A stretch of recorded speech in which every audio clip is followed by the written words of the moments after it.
नमस्कार साथियों, genius academy के यूट्यूब चैनल पे आपका बहुत बहुत स्वागत है। तो साथियों, बहुत दिनों से वीडियो नहीं आ रहे थे, कुछ प्रॉब्लम चल रहे थे।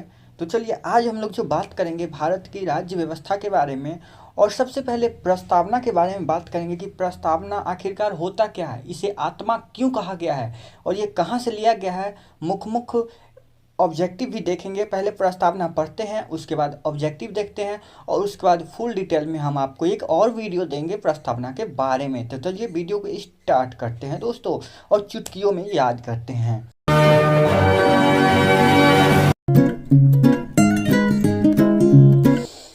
तो प्रस्तावना पहले पढ़ते हैं, क्या कहता है। हम भारत के लोग भारत को एक संपूर्ण प्रभुत्व संपन्न समाजवादी पंथ निरपेक्ष लोकतांत्रिक गणराज्य बनाने के लिए तथा उसकी समस्त नागरिकों को सामाजिक, आर्थिक और राजनीतिक न्याय, विचार, अभिव्यक्ति, विश्वास, धर्म और उपासना की स्वतंत्रता, प्रतिष्ठा की अवसर और समानता प्राप्त करने के लिए तथा उन सब में व्यक्ति की गरिमा, राष्ट्र की एकता और अखंडता सुनिश्चित करने के वाली बंधुता बढ़ाने के लिए दृढ़ संकल्प होकर अपनी इस संविधान सभा में आज तारीख 26 नवंबर 1949 को मिति मार्गदर्शन शुल्क समाप्ति संवत 2006 विक्रमी एक एकत्र इस संविधान को अंगीकृत, अधिनियमित और आत्मार्पित करते हैं। समझे। भारत की प्रस्तावना आप लोग पढ़ लिए। तो हम लोग जो दोस्तों ये हाईलाइट किए हुए, जैसे सामाजिक है, संप्रभु है, ठीक है ना, पंथ निरपेक्ष लोकतांत्रिक गणराज्य, न्याय, स्वतंत्रता, यहाँ समानता, और यहाँ जो अपने इस संविधान सभा में तो डेट आपको याद रखना ही होगा। तो ये जो हम लोग हाईलाइटेड किए हुए, क्यों किए हुए हैं, इसको समझेंगे। हम लोग समझेंगे कि स्वतंत्रता क्या होता है, स्वतंत्रता क्या होता है। हम लोग समझेंगे कि समाजवादी पंथ निरपेक्ष लोकतांत्रिक क्यों होता है। दोस्तों मैं बता दूं कि 42वें संविधान संशोधन एक ऐसे संविधान संशोधन थे जो प्रस्तावना में पहली बार से अभी तक प्रस्तावना में एक ही बार संशोधन हुआ है, जो कि 42वें संविधान संशोधन 1976 में हुआ है। कब दोस्तों? 1976 में 42वें संविधान संशोधन के काफ़ी इंपॉर्टेंट है दोस्तों, काफ़ी इंपॉर्टेंट है ये। इसमें समाजवादी पंथ निरपेक्ष, धर्मनिरपेक्ष, अखंडता जोड़ा गया है, ठीक है ना, जोड़ा गया है। तो प्रस्तावना को बनाया किसने? प्रस्तावना को बनाया और पेश किया पंडित नेहरू जी ने। प्रस्तावना कहाँ से लिया गया है दोस्तों? कोई पूछे कि प्रस्तावना कहाँ से लिया गया है, तो प्रस्तावना अमेरिका से लिया गया है। कहाँ से दोस्तों? अमेरिका से प्रस्तावना लिया गया है। अब पंडित नेहरू के द्वारा इसे बनाया और पेश किया गया है।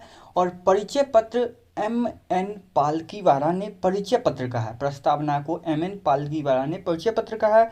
1976 में पहला संविधान संशोधन प्रस्तावना में हुआ, जो 42वें संविधान संशोधन के नाम से हम लोग जानते हैं। उसमें समाजवादी, धर्मनिरपेक्ष और अखंडता जोड़ा गया। तो चलिए दोस्तों, हम लोग विभिन्न ऑब्जेक्टिव पे बात करते हैं जो एग्जाम के पॉइंट ऑफ व्यू से काफ़ी इंपॉर्टेंट है।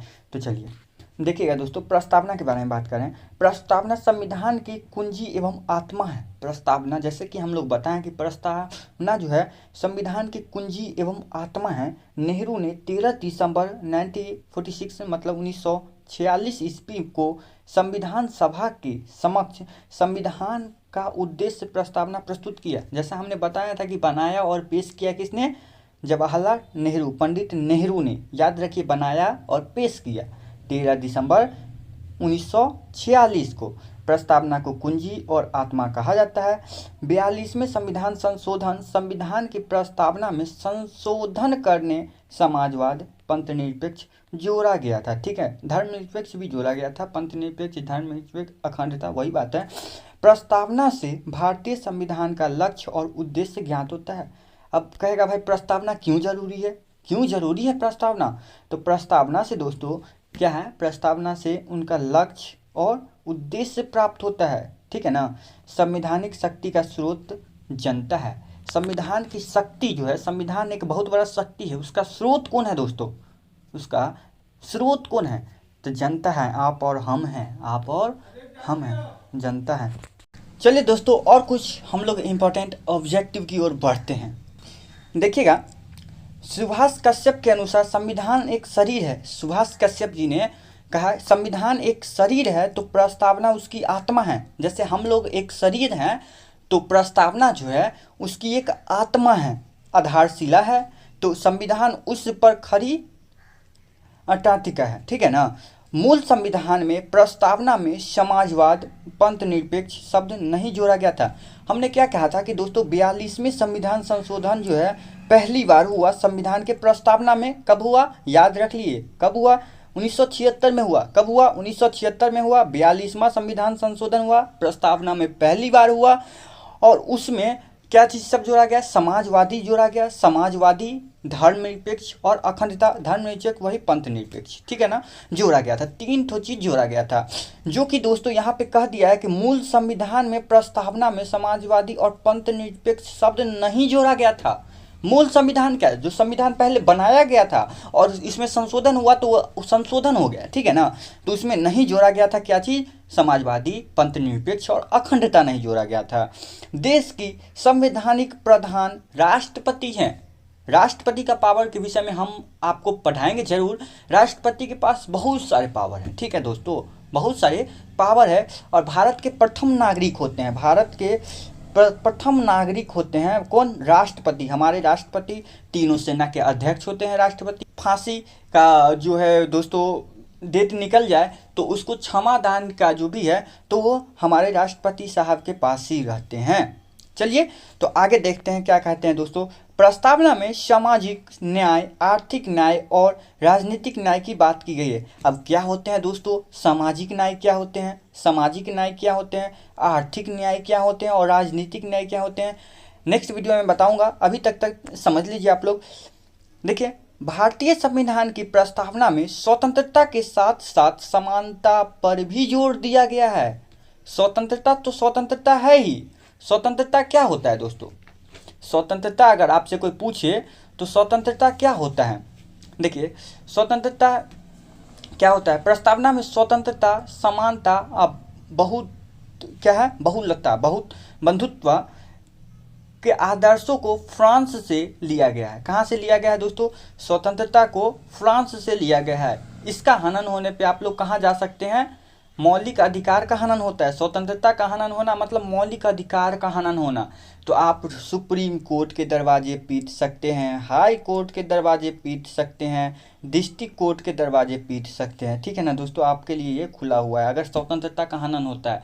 जैसे कि संविधान में स्वतंत्रता के विषय में हम लोग को मौलिक कर्तव्य दिया गया है, मौलिक कर्तव्य नहीं दोस्तों, मौलिक अधिकार दिया गया है। मौलिक अधिकार दिया गया है कहाँ से कहाँ तक, अनुच्छेद 12 से लेके 35 तक दिया गया है, ठीक है ना। 35 तक हमारे मौलिक अधिकार पे बात की गई तो उसी को स्वतंत्रता कहते हैं। उसका अगर आप लोग को हनन हो तो आप लोग सुप्रीम कोर्ट तक जा सकते हैं, सुप्रीम कोर्ट तक आप लोग उच्चतम न्यायालय तक जा सकते हैं। चलिए दोस्तों आगे बढ़ते हैं। प्रस्तावना में नागरिकों को प्रतिष्ठा तथा अवसर की समानता प्रदान की गई है। प्रतिष्ठा और अवसर की समानता पे प्रदान की गई है, ठीक है।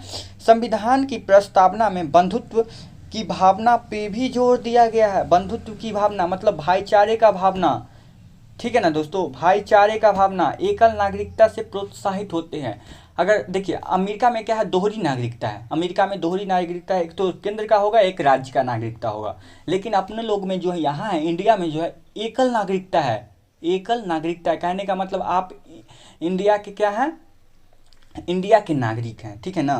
तो इंडियन है आप, ओनली फॉर इंडियन है, ना कि बिहारी हैं, ना कि महाराष्ट्र है, कुछ भी नहीं, मतलब इंडियन है, ठीक है। तो एकल नागरिकता से बंधुत्व क्या होता है, प्रभावित होता है और भाईचारे का भावना बनाए रखे। भाईचारे का, एक दूसरे को समझे कि भाई है, बहन है, भाईचारे की भावना, ठीक है ना। चलिए संविधान की प्रस्तावना में राष्ट्र की एकता, अखंडता को भी शामिल किया गया है। एकता और अखंडता को भी शामिल किया गया है। तो दोस्तों आई होप कि आपको ये वीडियो अच्छा लगा होगा और ये एग्जाम के पॉइंट ऑफ व्यू से इम्पोर्टेंट ऑब्जेक्टिव है। क्या है, इम्पोर्टेंट, प्रस्तावना से लेके इम्पोर्टेंट ऑब्जेक्टिव है। मैंने जैसा कि बताया था कि आपको मैं लोकतंत्र क्या होता है, गणतंत्र क्या होता है, न्याय, स्वतंत्रता, समानता, बंधुत्व, अदरवाइज संप्रभुता, समाजवादी, धर्मनिरपेक्ष, ये सब क्या होता है दोस्तों, मैं नेक्स्ट वीडियो में ज़रूर लाऊंगा। और हम आपको हैंड रिटन नोट्स भी देंगे। तो अगर आप लोग चैनल पे नए हैं तो चैनल को सब्सक्राइब करें, ठीक है, और वीडियो को लाइक कर दे और अपने सारे दोस्तों के साथ वीडियो ज़रूर शेयर कीजिएगा। तो मिलते हैं दोस्तों नेक्स्ट वीडियो में। धन्यवाद, टेक केयर दोस्तों, और पढ़ते रहिए, बढ़ते रहिए जीनियस एकेडमी के साथ। Thank you.